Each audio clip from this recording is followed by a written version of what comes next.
Bercakap mengenai pelaburan, banyak sebenarnya bentuk-bentuk pelaburan yang ada di pasaran untuk anda pilih.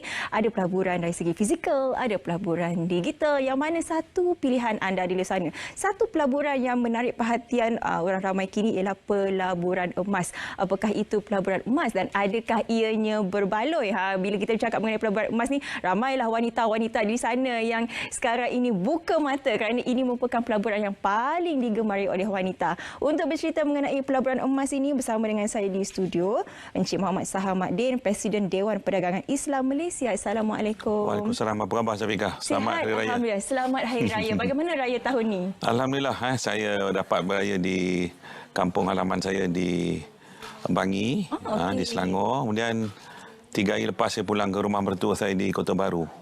Kelantan. Oh, itu memang kesesakan dia. Faham? Semua saya semalam delay. Penerbangan saya 2 jam.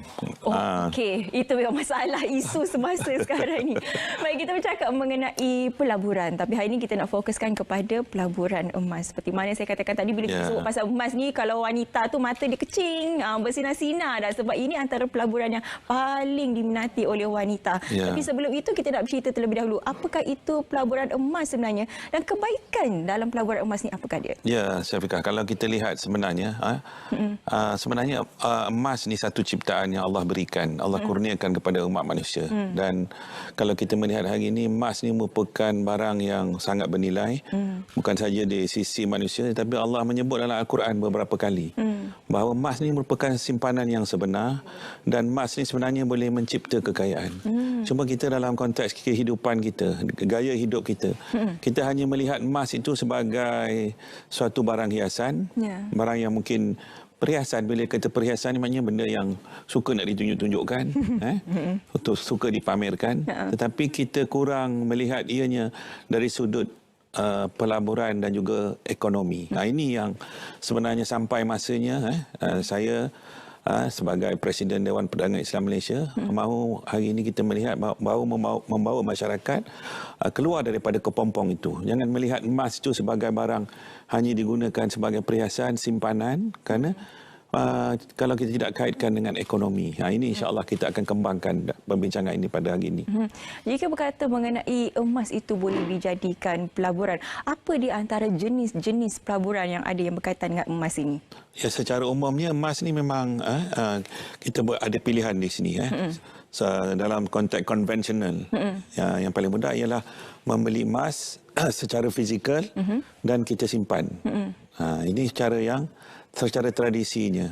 Tetapi hari ini berlakunya inovasi, dan zaman ledakan digital hari ini membolehkan orang ramai menjalankan perniagaan transaksi emas secara digital. Kenapa penting digital ni, Syafiqah? Kerana harga emas di dalam dunia ni ditentukan oleh satu badan saja, iaitu London Metal Exchange. Maknanya kita di Malaysia, sama ada kita orang berada di negara Afrika, negara Brazil, seluruh dunia, dalam satu masa harga emas satu saja, iaitu yang ditetapkan oleh London Metal Exchange. Jadi, dan harga emas ni berubah-ubah setiap saat. Ini yang masyarakat kita tak tahu. Jadi macam mana cara kita nak mendapat peluang dari segi kenaikan dan penurunan emas ni? Maknanya adanya solution digital, kita boleh membeli emas, katakan berlaku penurunan harga emas pada waktu 11 malam, contohnya 10 malam. Kalau secara fizikal macam mana kita nak beli emas pada waktu malam? Kedai pun dah tutup. Keesokan harinya pula kedai dah buka, harga emas naik balik. Sebab saya sebut tadi, setiap saat harga emas berubah. Sebagai contohnya, sewaktu perang krisis Rusia dan Ukraine, dalam satu malam emas naik 4.4%. Macam mana cara nak beli? Tak boleh beli kalau tidak ada solution digital. Di sini pentingnya juga perdagangan emas mesti diintegrasikan dengan elemen digital, patuh syariahnya, dan mesti patuh undang-undang. Kerana dalam masyarakat kita ni banyak yang terjebak dengan skim-skim penipuan, sekarang disebut sebagai scammer, di mana mereka boleh terlibat kepada perdagangan emas ataupun pelaburan emas yang menjanjikan pulangan-pulangan tertentu. Ada yang menawarkan dividen pula. Ini memang cara-cara untuk kita mengenal pasti pelaburan emas yang scam ni ialah kalau dia menjanjikan pulangan. Sebab emas ni dia tidak macam pelaburan lain. Dia harganya tidak boleh ditentukan berapa peratus pulangannya dan sebagainya. Dia ditentukan oleh ditentukan oleh London Metal Exchange dan dia sentiasa berubah-ubah. Jadi tak mungkin kita boleh menjanjikan pulangan. Di sinilah maknanya pendidikan dan kesedaran orang ramai perlu kita berikan, dan hari ini kita ada pilihan. Ada produk-produk baru yang diperkenalkan oleh operator pelaburan yang boleh, contohnya kita boleh membeli emas melalui pembiayaan tawaruk. Macam kita beli property, rumah, Syafiqah. Kita beli rumah, contoh harga rumah kalau di Kuala Lumpur ni rumah teres 2 tingkat, contohnya 500,000 ataupun 600,000. Kita tak perlu keluar duit 500,000 daripada poket money kita. Tak mungkin pun orang kebiasaan ni boleh kumpul duit 500,000 untuk beli rumah. Kita boleh keluarkan 10% deposit, kemudian kita boleh dapat pembiayaan 90% daripada pembiaya. Jadi sama. Konsep ni boleh diterjemahkan dalam urus niaga emas juga. Maknanya orang ramai boleh mendapat gandaan ataupun tambahan pembelian emas menggunakan kaedah tawaruk. Ini satu lagi yang kita nak war-warkan, maknanya hari ini dalam kita berekonomi. Kita tak melihat emas, kita tidak integrasikan emas dalam bentuk ekonomi. Kemudian kita tidak melihat syariah, kita kaitkan dengan perniagaan dan bisnes. Syariah memikirkan soal, mungkin terlalu memikirkan kaedah syariah. Kemudian emas, cerita dari segi perdagangan emas. Sekarang ni kita perlu integrasikan elemen syariah, instrumen syariah yang memang sistem muamalat Islam ni boleh mencipta kekayaan untuk umat manusia. Tinggal lagi kita tidak explore, tidak mencari sepenuhnya. Kemudian emas tu memang Allah dah janjikan itu sumber kekayaan yang sepatutnya kita kembangkan, bukan hanya menjadikannya sebagai barang perhiasan saja. Kemudian kita implementkan juga, integrasikan dengan digital solution. Jadi maknanya dengan 3 ni, menggunakan kekuatan emas, kekuatan syariah dan kekuatan digital ni membolehkan kita hari ini mencari penyelesaian baru yang boleh menyelesaikan pemulihan ekonomi dan mengembangkan ekonomi kita. Inilah sebenarnya sangat menarik, Syafiqah, kalau kita melihat bagaimana emas itu kita boleh menjadikan dia sebagai instrumen ekonomi.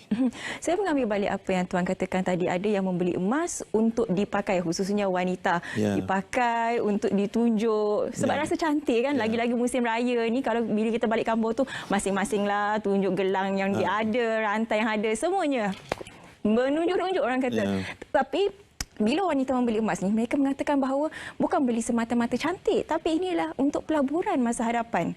Adakah berbaloi sebenarnya membeli emas yang dipakai itu sebagai pelaburan? Kalau dari segi pelaburan, Syafiqah, kalau kita membeli emas di kedai-kedai penjualan emas ni, sebenarnya mereka kena lihat berapa spread. Ini bahasa perniagaan emas ni. Spread tu maknanya berapa kadar keuntungan yang kedai tu ambil daripada harga emas tu kepada kita yang kita nak beli. Jadi saya sebutkan tadi, masyarakat kita sepatutnya tahu. Sekarang ada online, kita boleh cek dalam Google berapa harga LME. Kemudian kita pergi kedai emas, kita tengok berapa harga yang mereka jual. Di situ kita tahu. Ada kadang-kadang dijual sehingga spread ni 30 hingga 40%. Jadi kalau nak dapat keuntungan dari segi pelaburan tu, emas ni hanya naik lebih kurang antara 20 hingga 25% saja setahun. Jadi kalau beli barang perhiasan, awal-awal beli tu dah kena markup 30%. Kemudian bila kita nak pakai duit, kita nak jual, dia akan potong atau markdown lagi 20%. Macam mana nak untung? Jadi hari ini solution ni adalah dengan menggunakan pembelian secara digital. Maknanya spreadnya rendah dan kita boleh jual balik pada harga London Metal Exchange. Carilah produk-produk yang ada dalam pasaran yang memperkenalkan konsep digital di mana spreadnya rendah. Waktu kita beli dan bila kita jual, kita tidak dikenakan markdown yang terlalu tinggi. Jadi ini formula yang harus dipelajari oleh masyarakat awam supaya mereka tidak hanya terikut-ikut. Orang kata kedai itu murah, dia serbu kedai itu sampai pecah kedai itu. Jadi sedangkan mereka tak tahu yang pembelian mereka itu tidak membolehkan mereka mendapat keuntungan yang cepat. Ya, betul. Sebenarnya bukan emas itu yang boleh berikan kekayaan, tapi ilmu. Kalau ada ilmu, apa saja boleh jadikan kita kaya sebenarnya. Jadi bercakap mengenai ilmu ini, bagi mereka yang baru sahaja nak melakukan melakukan pelaburan. Tetapi mereka mahukan keuntungan yang cepat. ROI itu dapat cepat. Adakah sesuai dengan pelaburan emas ini? Ya, sesuai dengan syarat mereka mengetahui satu memilih produk emas tu, syarikat yang menjual tu, keturunan emas tu mesti dipastikan dulu betul kan. Kemudian melihat macam mana formula dia. Kalau hanya membeli emas yang barang perhiasan untuk dapat keuntungan, memang lambatlah Syafiqah. Mungkin mak saya tu hari saya tanya dia, kata mak beli rantai ni berapa? Dia kata dulu beli dalam 1,700. Tapi dengan kata sekarang dah 5,000. Saya tanya, lepas tu saya bila mak beli? Masa kamu mula-mula lahir, nak lahir, lepas lahir tu. Maknanya dah dekat 50 tahun. Jadi tak menarik lah. Maknanya kalau sampai tunggu 40 tahun baru nak meningkat dia punya nilai 3 kali ganda. Tapi maknanya sebab dia beli barang perhiasan. Jadi hari ini kita dari segi pemilikan harta Syafiqah. Kalau kita nak berbicara tentang pelaburan dan bisnes, kita membeli emas untuk tujuan apa? Untuk tujuan perhiasan atau untuk tujuan pelaburan? Kalau untuk tujuan pelaburan, kita ada banyak pilihan. Kita boleh membeli emas menggunakan platform digital satu yang kita tak perlu tengok pun. Sebab orang perempuan ni Syafiqah, kalau dia pakai cincin ke gelang, dia tengok di jari dia, beli 1,000, sekarang harga 5,000, belum tentu dia nak jual. Sebab dia tengok hari-hari. Cantik pula tu kan, sayang nak lepas kan. Tapi kalau digital, dia tak tengok. Dia tengok angka je. Beli 1,000, dalam masa 2 tahun dah jadi 5,000. Dia secara psikologi ni orang dia tak akan sentimental. Tapi kalau dia tengok hari-hari, lagi dia susah lah nak jual sebab dia rasa sayang tu kan. Ini satu benda yang biasa dalam masyarakat kita. Manusia kan, naluri dia memang macam tu. Tapi kalau kita bercerita pelaburan, kita tak boleh sentimental. Maknanya kalau masanya sampai untuk kita boleh jual, kita boleh jual. Jadi inilah kaedah perniagaan emas secara baru, menggunakan kaedah digital. Kita tak perlu nak bawa emas keluar pergi kedai, bawa balik kedai semua. Dan kita boleh mendapat faedah daripada kenaikan emas dari semasa tu. Emas setiap kali emas naik, kita boleh jual beli. Dan ini telah diwujudkan oleh beberapa platform pelaburan emas yang kita boleh cari dalam pasaran. Dan paling penting, kena lihat dari segi aspek kepatuhan syariah dia. Sebab bila kita sebut emas digital tu bukan emas digital, transaksinya secara digital. Tapi emas mesti wujud. Itu konsep yang dibenarkan dalam konsep syariah. Maknanya emas mesti wujud, ada sertifikatnya, ada dokumennya untuk nak memastikan emas tu benar-benar wujud dan boleh dijadikan transaksi. Jadi ini pentinglah Syafiqah, sebab ramai anak-anak muda sekarang ni mereka memerlukan pendapatan. Bila dalam soal nak mencari pekerjaan susah, jadi mereka cuba mencari jalan untuk menjana pendapatan. Dan banyak juga yang terjebak dengan skim-skim pelaburan yang satu yang tidak patuh syariah, kedua yang tidak legal. Jadi ini yang penting, kita kena memberikan mereka alternatif, memberikan mereka pilihan untuk mereka mencari sumber pendapatan melalui pelaburan emas ni. Dan carilah pelaburan yang emas yang patuh syariah, yang dari segi patuh undang-undang, dan kita boleh rujuk. Dan Dewan Perdagangan Islam Malaysia sebagai pusat ataupun pihak yang boleh dijadikan rujukan boleh refer kepada kita. Kita boleh memberikan bimbingan, pendidikan dan sebagainya. Menyentuh mengenai anak-anak muda ni, mungkin mereka juga tidak mempunyai modal yang tinggi. Jadi mungkin pelaburan digital ini juga boleh memberi peluang kepada mereka, kerana difahamkan pelaburan emas digital ini kosnya juga ataupun casnya agak minimum, agak rendah. Memang betul, sebab oleh kerana kenapa hari ini, saya fikir kalau kita lihat dalam kehidupan kita, hari ini kita menggunakan banyak solution digital. Contohnya kita nak order makanan, kita tak perlu pergi lagi ke kedai, restoran lagi. Kalau kerja dalam pejabat ni, macam bila nak pergi, nak habis masa 1 jam untuk nak pergi makan. Jadi solution digital boleh memberikan penyelesaian. Serupa juga dalam bentuk pelaburan. Kenapa kedai emas tu dia perlu menjual harga emas yang pada harga yang mereka jual sekarang dengan spread yang agak tinggi, kerana mereka ada kos. Saya tengok kedai emas, dia tak boleh buat macam warung. Betul. Mereka kena buat renovation yang mewah. Bayar pekerja pun kena pilih pekerja yang cantik-cantik, sebab nak jual emas ni. Orang macam saya ni jual memang tak laku lah. Nak cari model lagi. Kena bayar gaji yang tinggi. Kemudian kena ada insurans, nak kena cover mereka, kena security lagi. Security pula yang ada senapang pula. Nak jaga emas ni. Jadi dengan sebab itulah emas tu tak boleh dijual pada harga yang rendah dengan cara tradisional. Betul. Tapi dengan penyelesaian digital, semua ni tak perlu.